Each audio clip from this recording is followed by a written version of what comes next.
I'm Dr. Kat Smith, and this is your Intimate Moment. Thank you for joining us. Today's topic is going to be how to move energies around your home to help improve relationships, romance, love. Today, I have with me a Feng Shui expert. Her name is Beverly Biehl, and she is with Intuitive Interiors.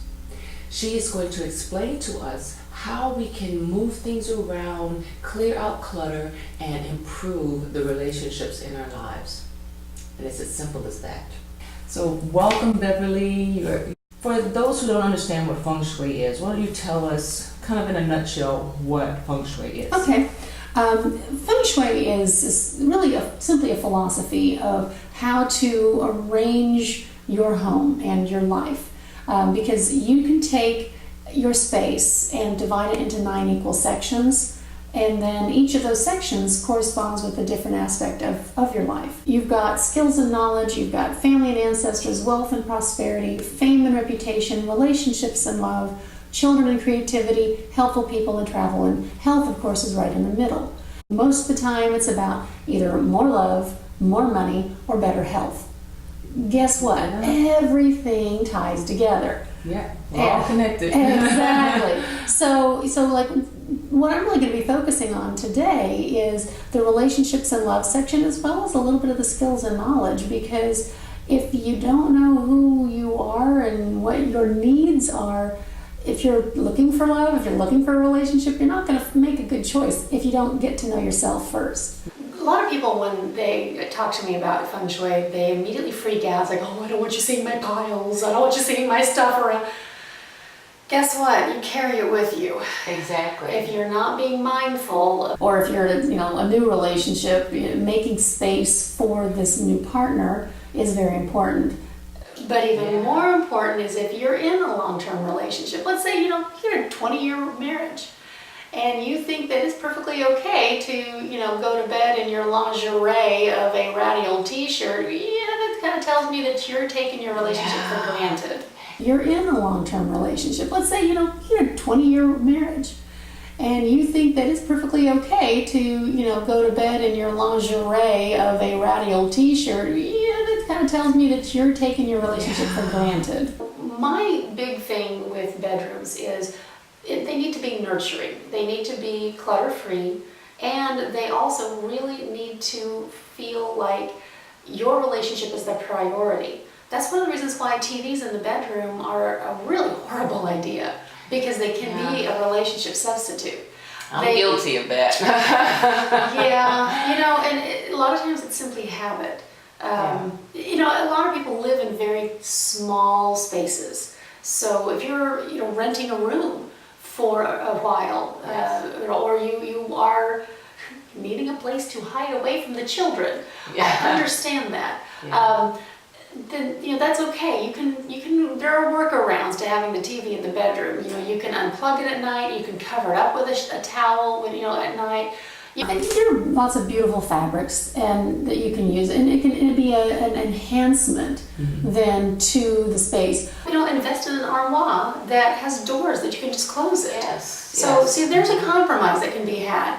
The other thing, like you're saying, the decorative pillows. The softness, the comfort, the nurturing, you want to feel welcomed in there. Yes. And I'm sorry, guys, if you don't have time to put your laundry away, at least to have it in a basket. Don't just leave it all over the place. Exactly. Treat your space like you would treat your heart.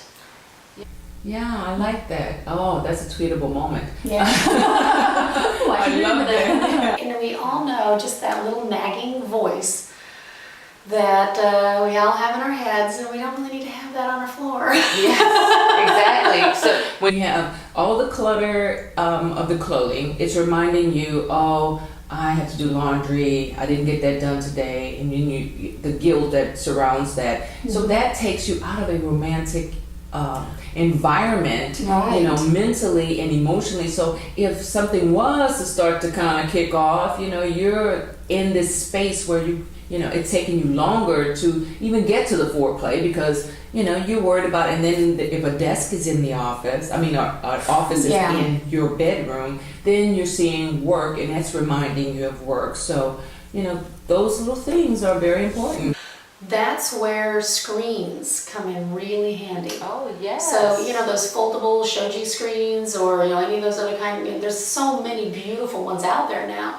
Being able to put that up at night to cover up the desk. Of course, the desk is still there. Yes. But if it's not the first thing you see when you wake up, or your exercise equipment. How many people are using exercise equipment as their clothing dryers? Oh, wow. So, again, put a screen up when you're not using it, because then you end up having to create a routine, a ritual, if you will, okay, it's time to work out. You take the screen, you move it aside, you work out.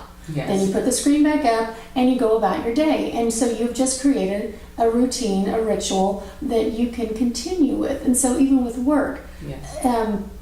If you have your office at your house, set office hours, please. Respect your time, respect your own energy. You'll be far more creative if you keep to those office hours. And they don't have to be 9 to 5. Yeah. I personally work much better in the morning, so mine's more like 7 to 1. And then I have lunch, I take a nap, and then I, go and do, some other things too. That's not taking a nap, that's powering up. That's powering up. That's true. Sometimes my husband gets to work at home, and so it's powering up too. Oh, I like that. That's awesome. Okay, so if your love life is a wreck, can Feng Shui help you? Absolutely. Because first of all, you need to look at what is causing the wreck. Is it a train wreck of continuing the same patterns? Are you picking the same type of men? Are the same type of areas still showing up of disrespect, not being able to use your voice, not feeling comfortable asking for what you want, finding men who want you to be their mommy. Yes. That's where some boundary issues are coming up, or there's maybe this story that says, oh, well, women have to serve men. Yeah. We're just here to be the maid, cook, whatever, instead of being an equal partner. The domestic goddess. Mm-hmm. And some of that is generational. Some of that is. Yes, it truly is. Yeah, yes. and so a lot of my clients, this will show up in their how their house is decorated. I remember one client, God love her, she called me over to do for a Feng Shui consultation, and she had one room in her house where there was any aspect of her personality. Everything else was him, very dominant. And so she felt completely disrespected and not even valued at all, because she really wasn't. She had somehow relegated herself to 2 throw pillows on a sofa that she didn't even really like. Wow. And so once I brought that to her attention, we did some coaching work around that piece. I gave her some tips on how to bring her personality in, and they went from on the brink of divorce to going on a second honeymoon in 6 months. Oh, that's awesome. It was a miraculous turnaround because, well, first of all, they were both motivated. Yes. Neither one wanted to split up, but they couldn't see what they didn't know what to look for. Aside from doing consultations in someone's home or office, you do coaching. Tell us about that. Yeah, what I found was after I'd been doing Feng Shui for about 4 years, a lot of my clients would be so excited that, okay, we've got all these changes made, but the Feng Shui on its own wasn't addressing the mental stuff.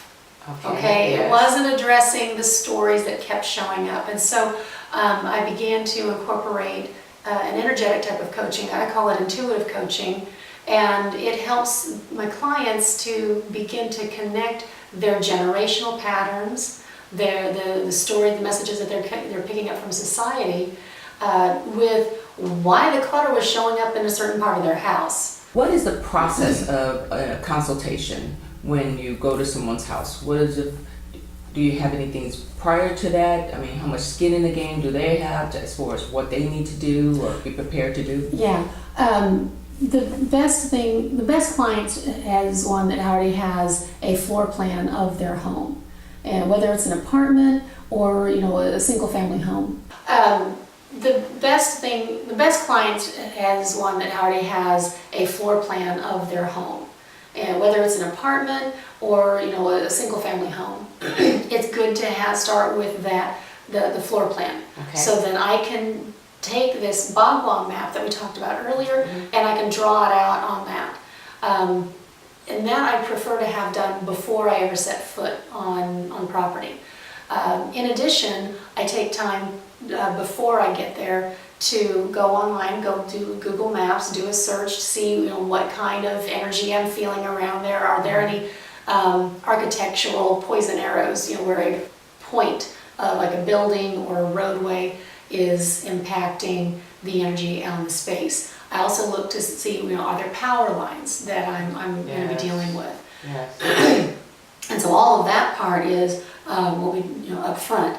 And of course, even before I do that, I need to find out what my client's main needs are. Yeah. The other thing that I do too is I have this joy water. This is a blend of essential oils to help neutralize the energy of a space, and then it purifies it, re-energizes it, and brings joy in.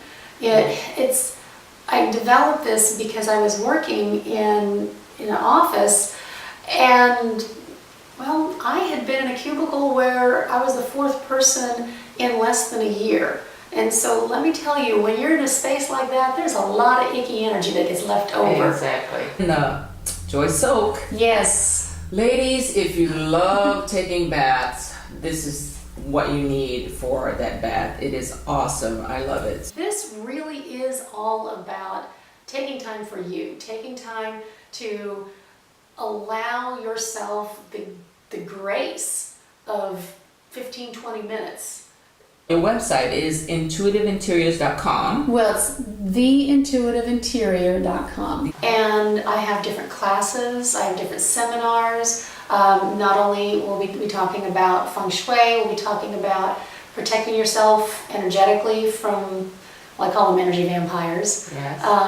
But there's also online event opportunities for folks to take advantage of. That's awesome. Yeah.